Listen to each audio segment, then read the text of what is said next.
Hey everybody, Tom Coyle, and welcome to some further election analysis. So I want to start out with some good news. Regardless of how this election, the presidential election, turns out, I want to showcase what I think is a good sign just for America.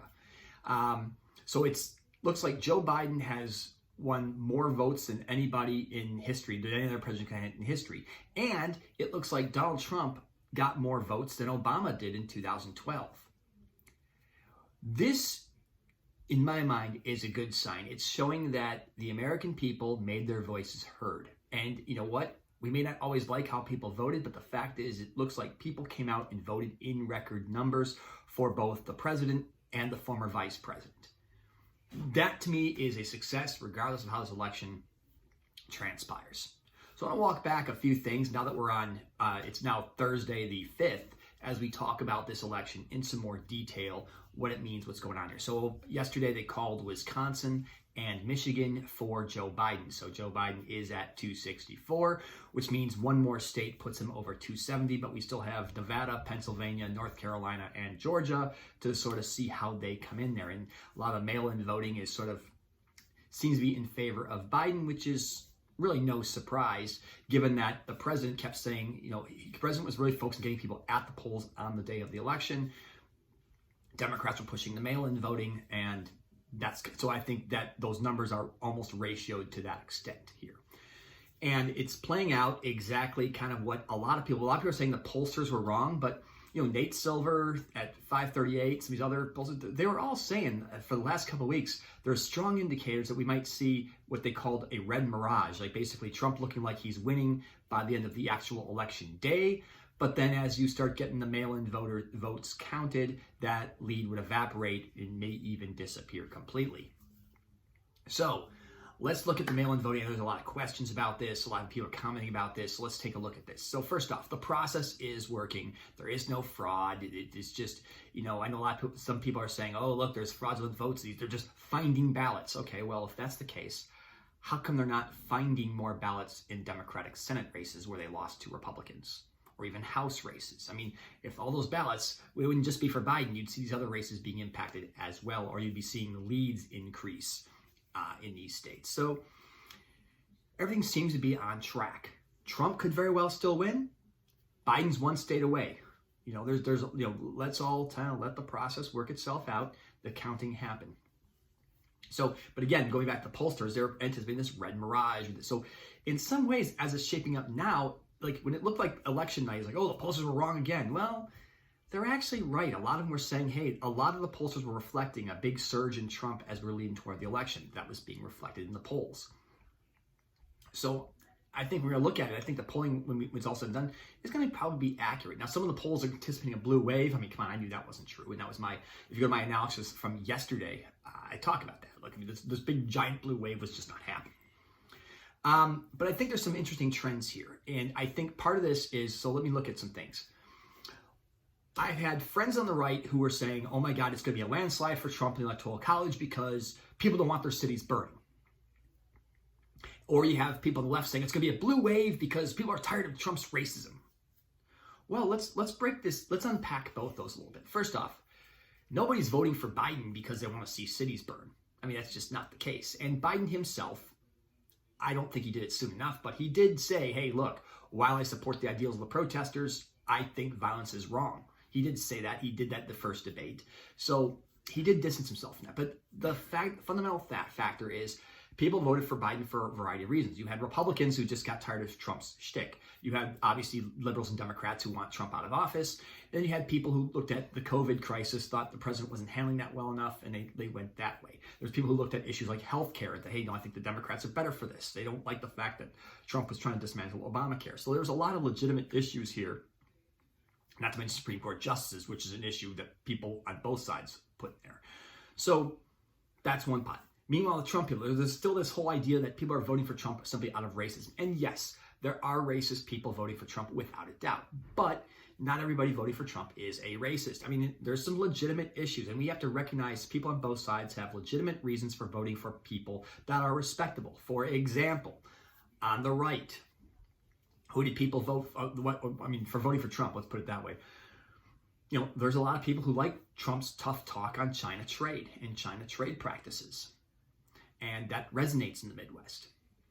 So that's clearly not a racist issue. That's that. Trump actually did much better with African Americans in the 35 and under bracket. I anticipated this, and it's showing that. Even Latinos, and we're not just talking about the Latinos in terms of the Cubans and the Venezuelans, even Mexican Americans who have been in the country like second, third generation were voting for Trump. I mean, the thing is, 65% of new businesses are started in this country by the Latino population. So you start looking at that, and from just strictly business choices. So,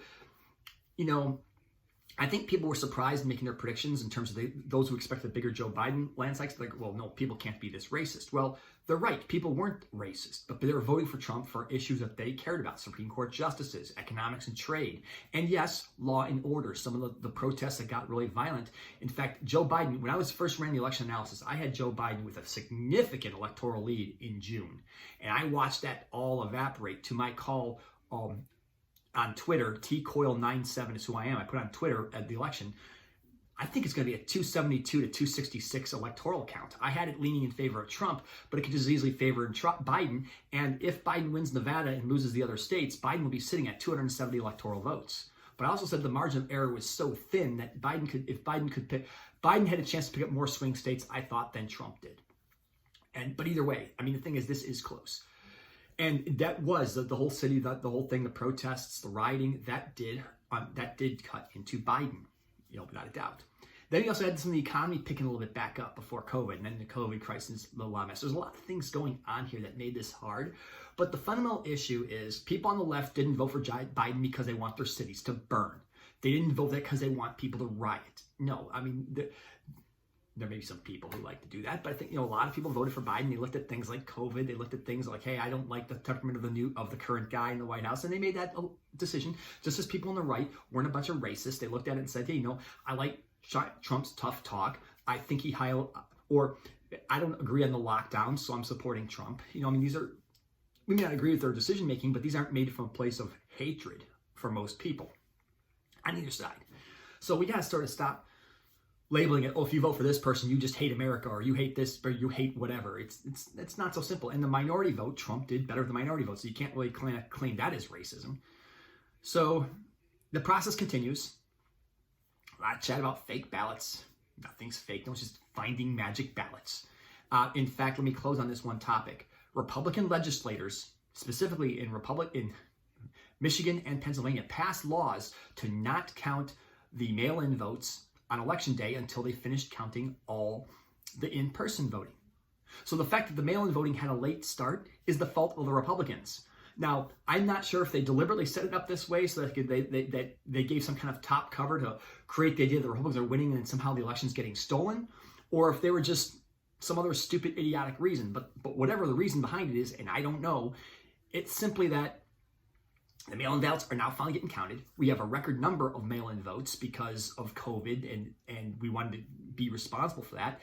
And so there's a lot of votes to count. This isn't some kind of fraud thing. And the fact that the mail-in votings are basically breaking for Biden shouldn't be a surprise. When you have the commander-in-chief saying, mail-in voting's bad, don't do it, go to the polls, and one guy's saying, hey, use the mail-in ballots, don't risk your health, it shouldn't be surprised then when we start seeing mail-in ballots, they're breaking the way they're breaking. In fact, there was a lot of Republican strategists arguing that Trump was undercutting his own base, elderly people who were at risk if they went to the polls, by saying mail-in voting didn't work. Well, now, there's probably people that, looking back on this, I'd be curious to see what these numbers look like. People who supported the president, but who didn't vote because they couldn't go in person, but then they couldn't get a mail-in ballot in time or something like that. They didn't believe mail-in voting worked. So I'm wondering how many people he actually lost because of that, sort of undercutting his own policy. So the process continues. Voting continues. Again, there's basically, they have till December 14th to count all the popular votes. So, let the process work. It's all going to work out. And we're going to get a president. And let's all respect the results either way. I mean, 2016, I was not impressed with the actions of people, rioting just because Trump won. And I'm not very much a fan of all this fraud talk. I worry that, Republicans might do something stupid, like some conservative group might try to do the whole kidnap Governor Whitmer thing again, like that happened, the whole stupid plot there. Let's just respect the results, be nice to each other, and go about our day. There's going to be another election in 4 years. Republicans, it looks like they're going to keep control of the Senate. House is going to they'll get some seats back in the House. So there you go. That's it. Have a great day. Please comment, and let's see how this goes.